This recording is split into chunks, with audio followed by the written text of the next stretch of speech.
前回は黄色で可愛すぎたかな。今回は私の心の色を表現。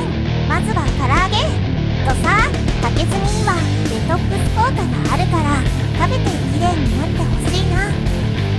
油も暗黒に染まっていく。焦げてるみたい。どんどん作っていくよ。黒色の料理といえばあれしかないよね。光を込めてパキーン。パスタを取ると怒られるらしい。理由は知らない。イカスミで口が黒くなれ。真っ黒のりご飯に唐揚げとパスタ、ひじきと黒豆、そして怒りのごま団子。